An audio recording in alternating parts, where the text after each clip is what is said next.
First important question है, सबसे उपजाऊ मिट्टी है। सही उत्तर है ऑप्शन डी, जलोढ़ मिट्टी या पाटजौल। जलोढ़ मिट्टी को पाटजौल भी कहते हैं। ये जितनी भी मिट्टी दी हुई है इसमें सबसे अधिक उपजाऊ मिट्टी जलोढ़ मिट्टी है। नेक्स्ट इंपॉर्टेंट क्वेश्चन है और ये बहुत इंपॉर्टेंट है, निम्नलिखित में से कौन सही सुमेलित नहीं है। यहाँ राउत जितने भी हैं परमाणु ऊर्जा केंद्र या परमाणु बिजली केंद्र दिए हुए हैं। रावत भाटा राजस्थान में स्थित है, ये आपका सही है। कलपक्कम तमिलनाडु में स्थित है, ये भी आपका सही है। नरोरा उत्तर प्रदेश में स्थित है, ये भी आपका सही है। जबकि कैगा उड़ीसा राज्य में नहीं स्थित है, ये आपका कर्नाटक राज्य में स्थित है। कर्नाटक राज्य कन्नड़ जिले में स्थित है, इसलिए आपका उत्तर हो जाएगा option D, Kaiga Orissa. Next important question है, पंपास से संबंधित है। सही उत्तर है ऑप्शन ए, घास का मैदान। पंपास दक्षिण अमेरिका के अर्जेंटीना देश में एक शीतोष्णकटिबंधीय घास का मैदान है। नेक्स्ट इंपॉर्टेंट क्वेश्चन है, उत्तरी भारत में गर्मी के मौसम में चलने वाली हवा को क्या कहा जाता है। सही उत्तर है ऑप्शन डी, लू। उत्तरी भारत में गर्मी के मौसम में चलने वाली हवा को लू कहते हैं। नेक्स्ट इंपॉर्टेंट क्वेश्चन है, निम्नलिखित में कौन सुमेलित नहीं है। सोना कोलार की खान में है, ये आपका सुमेलित है। दूसरा है हीरा, हीरा ये पन्ना है मध्य प्रदेश में, ये भी आपका सुमेलित है। तीसरा है तांबा सिंहभूम, ये आपका गलत है। सिंहभूम यूरेनियम के लिए प्रसिद्ध है, सिंहभूम में यूरेनियम का अयस्क पाया जाता है। जबकि तांबे के लिए राजस्थान ज़्यादा प्रसिद्ध है, राजस्थान की खेतड़ी खान में भी तांबा निकाला जाता है। और चौथा है चांदी खेतड़ी, ये भी आपका सही है। तो यहाँ आपका राइट आंसर है ऑप्शन सी, तांबा सिंहभूम। तांबा सिंहभूम में नहीं पाया जाता है, सिंहभूम में यूरेनियम अयस्क पाया जाता है। नेक्स्ट इंपॉर्टेंट क्वेश्चन है, संविधान सभा की प्रथम बैठक कब हुई थी। सही उत्तर है ऑप्शन ए, 9 दिसंबर 1946 ईस्वी को। संविधान सभा की प्रथम बैठक 9 दिसंबर 1946 ईस्वी को हुई थी।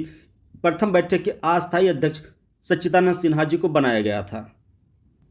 नेक्स्ट इंपॉर्टेंट क्वेश्चन है और ये वेरी इंपॉर्टेंट क्वेश्चन है, संविधान सभा के अस्थायी अध्यक्ष के रूप में किसे नियुक्त किया गया। तो 9 दिसंबर 1946 की बैठक में सच्चिदानंद सिन्हा जी को अस्थायी अध्यक्ष बनाया गया था। तो यहाँ आपका सही उत्तर है ऑप्शन बी, सच्चिदानंद सिन्हा। नेक्स्ट इंपॉर्टेंट क्वेश्चन है और वेरी वेरी इंपॉर्टेंट क्वेश्चन है कि प्रारूप समिति के अध्यक्ष कौन थे। सही उत्तर है option B, B R Ambedkar. B R Ambedkar ji प्रारूप समिति के अध्यक्ष थे। प्रारूप समिति में कुल 7 सदस्य थे, जिसके अध्यक्ष डॉक्टर बी आर अम्बेडकर यानी भीमराव अम्बेडकर जी थे।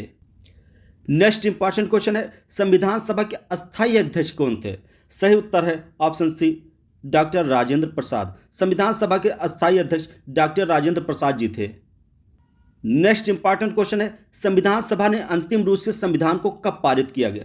सही उत्तर है ऑप्शन डी, 26 नवंबर 1949। संविधान सभा ने 26 नवंबर 1949 ईस्वी को संविधान को अंतिम रूप से पारित किया था। नेक्स्ट इंपॉर्टेंट क्वेश्चन है, भारतीय संविधान में निष्पक्ष न्यायपालिका तथा न्याय पुनरावलोकन के सिद्धांत किस देश के संविधान से लिया गया है। सही उत्तर है ऑप्शन सी, संयुक्त राज्य अमेरिका। संयुक्त राज्य अमेरिका से निष्पक्ष न्यायपालिका और न्याय पुनरावलोकन का सिद्धांत लिया गया है। नेक्स्ट इंपॉर्टेंट क्वेश्चन है, भारतीय संविधान को कुल कितने भागों में बांटा गया है। सही उत्तर है ऑप्शन सी, कुल 22 भाग। भारतीय संविधान को कुल 22 भागों में बांटा गया है। नेक्स्ट इंपॉर्टेंट क्वेश्चन है, भारतीय संविधान को किस दिन पूर्णतया लागू किया गया था। सही उत्तर है ऑप्शन डी, 26 जनवरी 1950 ईस्वी को। भारतीय संविधान को पूर्णतया 26 जनवरी 1950 ईस्वी को लागू किया गया था। नेक्स्ट इंपॉर्टेंट क्वेश्चन है, भारत कब गणतंत्र बना। सही उत्तर है ऑप्शन सी, 26 जनवरी 1950 ईस्वी को। 26 जनवरी 1950 ईस्वी को हमारा संविधान लागू किया गया था, जिसके कारण डॉक्टर राजेंद्र प्रसाद को हमारे देश का राष्ट्रपति चुना गया और उसी दिन भारत को गणतंत्र मान लिया गया था। नेक्स्ट इंपॉर्टेंट क्वेश्चन है, भारतीय संविधान के किस भाग को इसकी आत्मा की संज्ञा दी गई है। सही उत्तर है ऑप्शन सी, प्रस्तावना को। प्रस्तावना को भारतीय संविधान की आत्मा की संज्ञा दी गई है। नेक्स्ट इंपॉर्टेंट क्वेश्चन है और वेरी इंपॉर्टेंट क्वेश्चन है कि राष्ट्रीय ध्वज को संविधान सभा ने कब स्वीकार किया था। सही उत्तर है ऑप्शन डी, 22 जुलाई 1947 ईस्वी को। 22 जुलाई 1947 ईस्वी को राष्ट्रीय ध्वज को संविधान सभा ने स्वीकार किया था।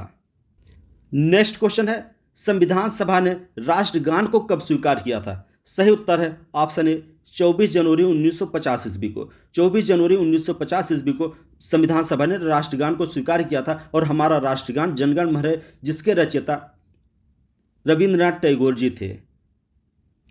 नेक्स्ट इंपॉर्टेंट क्वेश्चन है, निम्न में से किन आधारों पर भारतीय नागरिकता समाप्त की जा सकती है? यहां जितने भी ऑप्शन दिए हैं, ऑप्शन ए नागरिकता का प्रत्याग करने से, ऑप्शन बी सरकार द्वारा नागरिकता छीनने से, ऑप्शन सी अन्य देशों की नागरिकता स्वीकार करने से, ऑप्शन डी है उपरोक्त सभी। यहां आपका उत्तर है ऑप्शन डी उपरोक्त सभी। भारतीय नागरिकता इन तीनों आधारों पर छीनी जा सकती है। नेक्स्ट इंपॉर्टेंट क्वेश्चन है, संपत्ति के अधिकार को मूल अधिकार से किस संविधान संशोधन के द्वारा हटा दिया गया? सही उत्तर है ऑप्शन ए 44वें संविधान संशोधन द्वारा। जब संविधान हमारा लागू हुआ था तो हमें 7 मूल अधिकार मिले थे, लेकिन 44वें संविधान संशोधन के द्वारा संपत्ति के अधिकार को मूल अधिकार से हटाकर इसको विधिक अधिकार बना दिया गया था। नेक्स्ट इंपॉर्टेंट क्वेश्चन है, मूल अधिकारों का रक्षक किसे कहा जाता है? सही उत्तर है ऑप्शन ए सर्वोच्च न्यायालय को। सर्वोच्च न्यायालय को मूल अधिकारों का रक्षक कहा जाता है। अनुच्छेद 32 के अनुसार ये कई रिटें जारी करता है जिससे मूल अधिकारों की हमारी रक्षा होती है, इसलिए सर्वोच्च न्यायालय को मूल अधिकारों का रक्षक कहा जाता है। नेक्स्ट इंपॉर्टेंट क्वेश्चन है, संपत्ति का अधिकार है? सही उत्तर है ऑप्शन बी विधिक अधिकार। वास्तव में जब हमारा संविधान लागू हुआ था तो संपत्ति का अधिकार एक मूल अधिकार था, लेकिन 44वें संविधान संशोधन के द्वारा इसको मूल अधिकार से हटाकर विधिक अधिकार बना दिया गया था।